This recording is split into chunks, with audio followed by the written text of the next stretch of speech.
What's up guys, Eric here from TechEpisode TV, and today we're taking a look at the Galaxy S21 Ultra. This is the 512GB version in Phantom Black. We're going to start with an unboxing, then I'm going to give you guys a quick size comparison to a few other similarly sized flagships. Then after that, I'm going to show you guys the fastest way to transfer all of your data from your old phone to your Galaxy S21 Ultra. And this works for previous Samsung devices, as well as Apple devices or any other Android device. And this method also works if you already set your phone up. To learn how to transfer all of your data after you set your phone up, skip to this time code in the video. So the first thing I noticed is just how thin this box is. And the reason for that is because Samsung no longer includes a power brick or headphones with their Galaxy S21. And just for a size comparison, this is the Galaxy S21 Ultra, and here's the box for the Galaxy S20 Ultra. As you can see, the box is just about half as thick as the previous box. Now, I'm not saying that as a good thing. Obviously, I'd prefer to have a larger box if I could also get a charging brick and the headphones in the box. But the new box is definitely much smaller than I'd anticipated. So let's go ahead and open the box. First thing you get is this little Samsung piece of paper with a QR code on the bottom. And then you get your phone underneath that. Let's go ahead and set this to the side for now.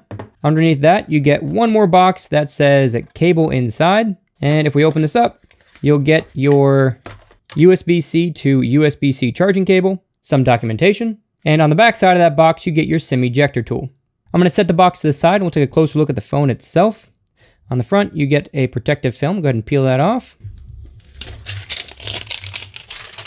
And on the back, you get a film as well.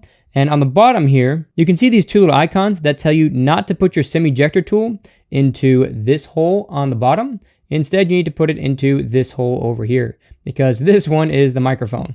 So let's go ahead and peel this back layer off. Then you got another protective film over the cameras.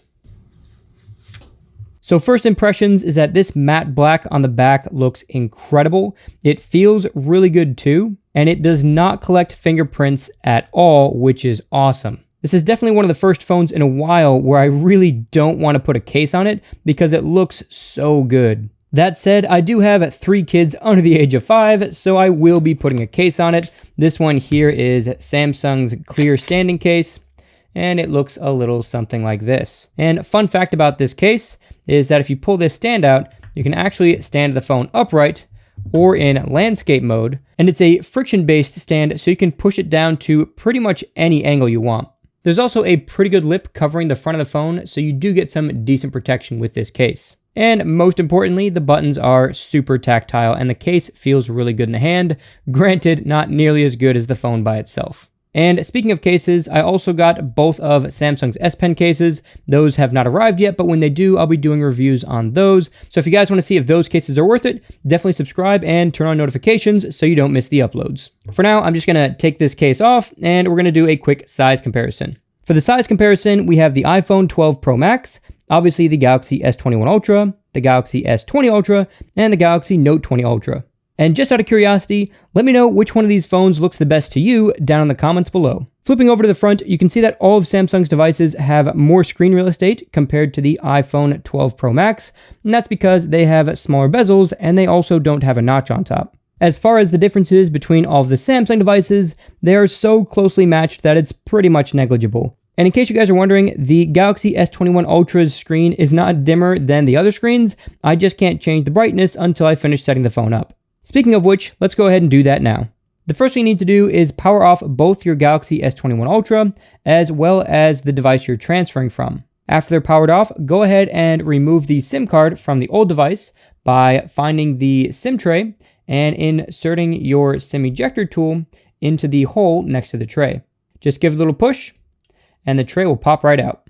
Now find the SIM tray on your S21 Ultra, which is at the bottom, and go ahead and insert your SIM ejector tool into that hole, press a little bit, and pull that tray out. Something very important to point out here is that you'll notice that this tray just holds a SIM card, no micro SD card. So Samsung has officially done away with micro SD card support with the Galaxy S21 line. And obviously this is the S21 Ultra, so it doesn't matter which tier you get, you're not going to be getting a micro SD card. I don't know why Samsung did that. I almost always use a micro SD card in my devices, so it is pretty disappointing that it's no longer there. Anyways, now that the tray's out, go ahead and insert your SIM card into the new tray, and insert the tray back into the phone. Now turn both devices back on. Once you start your S21 Ultra, you may get this notification here saying that a new SIM card was detected, so it's going to restart your phone and configure features appropriate for that SIM card. Just tap OK and let it restart. Once your phone starts back up, you'll come to this screen here and take a quick look at your battery percentage. If it's running low, then go ahead and plug it in and start charging it while you're getting through the setup process. Then by the time you need to transfer all the data from your old device to your new device, you're going to have enough battery to do it. So go ahead and tap Start and accept the terms and conditions and the privacy policy. You don't need to agree to sending diagnostic data to Samsung. You can if you want to, it helps them improve their devices, but I personally don't send any data to any company if I don't have to. So go ahead and tap Next. Then connect to your Wi-Fi network. Once you're connected, tap Next. After that, you'll be met with this Copy Apps and Data option. Go ahead and tap Next again. Then since you have your old device, go ahead and tap Next again. Select what type of device you're coming from, so whether it's a Samsung device, an Android device, or an iPhone or iPad. I'm transferring from a Note 20 Ultra, so I'm going to go ahead and tap Galaxy, and I'll tap Agree. You can connect either with a cable or wirelessly. I always prefer a cable because I feel like that's more secure, but I have done wireless transfers plenty of times before and haven't had any issues. And the wireless transfers are especially useful if you're running low on battery and you want to charge your device while you're doing the transfer. For now, I'll just pick a cable transfer. So now it's asking me to connect my old device. So I'm going to go ahead and grab my Note 20 Ultra, and I'm going to plug it in with the cable that was provided in the box. Once you plug in the old device, you'll get a prompt asking you to allow access to the phone's data. Go ahead and tap Allow. Now my S21 Ultra is going to be searching through the Galaxy Note 20 Ultra to find everything that it can transfer over. So as you can see, since I'm transferring from another Samsung device, there are a ton of things that I can transfer. So the first thing you can transfer is all of your Google accounts. The next option allows me to transfer all of my call logs and contacts. After that, I can transfer all of my messages, and I can select all the messages I have stored on the old device, or just messages from the last 2 years, last year, last 6 months, last 3 months, or just the last 30 days. For the sake of time, I'm not going to be transferring any of the messages right now. Next, you can transfer all of your applications. And if I tap this little arrow here, you can see that I can select individual applications that I do or don't want to transfer. And if an app is not supported or it's already available on the device, like Calendar for example, then that's going to be grayed out and I won't be able to select that one. One more important thing to point out about transferring applications is that some applications will also transfer all of their data. So as you can see, for the internet browser, it's going to transfer all of my bookmarks, saved pages, my quick access, and my history. After apps, you can transfer all of your settings, and that includes your font size, as well as all of your Wi-Fi networks. So if you went to a friend's house and they gave you their Wi-Fi password, you won't have to ask for it again. That's going to just transfer right over to the new device. And the same goes for all your Bluetooth settings. So anything that you paired to the old device will now show up on the new device. Your quick panel layout will also transfer, and that is all of these shortcuts right here. So however you organized these on your old device, that's all going to transfer to the new device. And your notification settings, keyboard settings, and accessibility settings are also all going to transfer to the new device, so I highly recommend keeping this one on. You also have the option to transfer your home screen layout, and this is going to transfer the widget and app layout, as well as your lock screen wallpaper, home screen wallpaper, Samsung free settings, and Samsung DeX settings. If you have a secure folder set up on your previous Samsung device, you can transfer all of those contents to the new device as well. I don't have a secure folder set up, so there's nothing to transfer for me. You can also transfer all of your images and videos from the old device, and if you tap these arrows here, you can choose either specific photos and videos or specific albums to transfer. That's a ton of data, so I'm going to go ahead and skip that for now. And you also get the option to transfer all of your audio files. Again, if you tap the arrow, you can choose specific audio files to transfer. Again, I don't care to transfer that, so I'm just going to uncheck that box. The last option is documents and files, and that's going to allow you to transfer any documents or files that you have saved on your previous device. So this includes PDFs, Excel files, PowerPoints, whatever files you have saved on this device, those will all show up in this transfer option. And if you want, you can tap this arrow here and select specific files to transfer, as well as specific folders. At the very bottom, there's an option to find out what can't be transferred, and if you tap this, you'll see that read-only contacts can't be copied, as well as apps that are already synced between your devices. Some app data can't be transferred due to that particular app's policies, and there may be some apps that can't be transferred due to security or compatibility issues. Any locked content in your secured folder can't be transferred, but you can quickly just unlock that on the old device to allow that to transfer. And default wallpapers and Galaxy theme wallpapers can't be transferred. And what this is referring to is the wallpapers that come natively on a device when you first buy it. Other than that, everything can be transferred. When transferring data from an iPhone, you don't get quite as many options as when you're transferring from a Samsung device. As you can see, you can still transfer all of your call logs and contacts. You can transfer your messages, and again, select from all your messages, 2 years, last 1 year, last 6 months, 3 months, or last 30 days.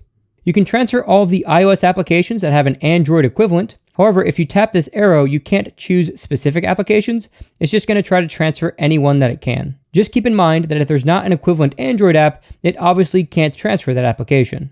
You can also transfer the data from some iPhone apps. If you tap this arrow, you can see that you can transfer your calendar data, notes data, bookmarks, as well as your clock data. You can transfer all your settings, but you don't get quite as many settings as you do when transferring from a Galaxy device. But you can still transfer the really important things like your Wi-Fi networks, Bluetooth settings, your keyboard settings, as well as your lock screen shortcuts. You can transfer your home screen, which is just going to be your app locations and shortcuts, as well as your lock screen wallpaper and your home screen wallpaper. Further down, you can also transfer all of your images, videos, audio, and documents. However, you don't get the option to select specific files like you do when transferring from a Samsung device. At the bottom, you can find out specifically what can't be transferred. And on an iPhone, it's slightly different. You can't transfer any FaceTime or voice call history. You won't be able to transfer any messages with iMessage effects or emergency alert messages. You won't be able to transfer any data from locked notes. And you also won't be able to transfer default wallpapers that come on an iPhone. If you're transferring from a non-Samsung Android device, you will have to download the Samsung Smart Switch application onto that device. So I already downloaded it. Now I just need to tap Open, tap Let's Go, and tap Cable because I'm going to use a cable to transfer. And on my new Samsung device, I'm just going to tap Galaxy Android, tap Cable. Now I just need to connect the two. When you transfer from a non-Samsung Android device, you don't get quite as many options. You can still transfer your calls and contacts, as well as your messages, and you can still select how many messages you want to transfer. You can also transfer your applications and select which specific applications you want to transfer. You can also still transfer important settings like your Wi-Fi settings as well as your Bluetooth settings. And you get the same options for transferring images and videos as you did with a Samsung device as well. Further down, you can see that music and documents are grayed out, and that's because I don't have any of those types of files saved on my old device. Once you've selected everything you want to transfer, take a look at the top and you'll see how much data you're transferring, as well as about how long the phone thinks it's going to take to transfer all of that data. Once you're ready to transfer, just tap the word transfer. Then you get a pop-up on the old device asking if it's okay to copy. Tap copy. Then go ahead and log into the old device. The first thing it's going to copy is your accounts. So you see your accounts pop up here on the right. So you'll just need to sign in. Once you've transferred all of your accounts, it'll show you a list of all the accounts that it transferred. Then tap next. From here, you'll be able to continue setting up your new device while all the data transfers in the background. Once you finish the setup process, you'll get to this page, which says you're all set up. Tap finish. And that's going to take you to your home screen while all the data finishes transferring in the background. Once the transfer finishes, you'll see all done on your old device. And if I pull the notification shade down, you'll see that Smart Switch is still working. So if I tap this, I can get more specific information on what's going on. So the way the transfer works is Samsung packs all your data up into a smaller file on the old device and then moves it over to the new device, then unpacks it and organizes it on the new device. What this does is reduces the amount of time that the two devices need to stay connected to each other. So from this point, you can see that I can now disconnect the USB cable. So let me go ahead and do that now. I can go ahead and close this and move that phone to the side. And if you want to know exactly what's happening, you can just look in this little box right here, and it says it's updating call log data. And this will keep updating during different stages of the transfer. Fortunately, I don't need to wait for the transfer to finish. Instead, I can just go back to my home screen and start using my new phone. If you already finished setting up your phone, but you still want to transfer data from a different device, you can still do that without having to factory reset your phone. All you have to do is go to your applications and find an application called Smart Switch. Go ahead and open that. Tap Receive Data. Then just follow the same steps I showed you guys earlier. So there you have it, the fastest way to set up your Galaxy S21 Ultra. That's it for this tech episode. God bless guys, and I'll catch you in the next one.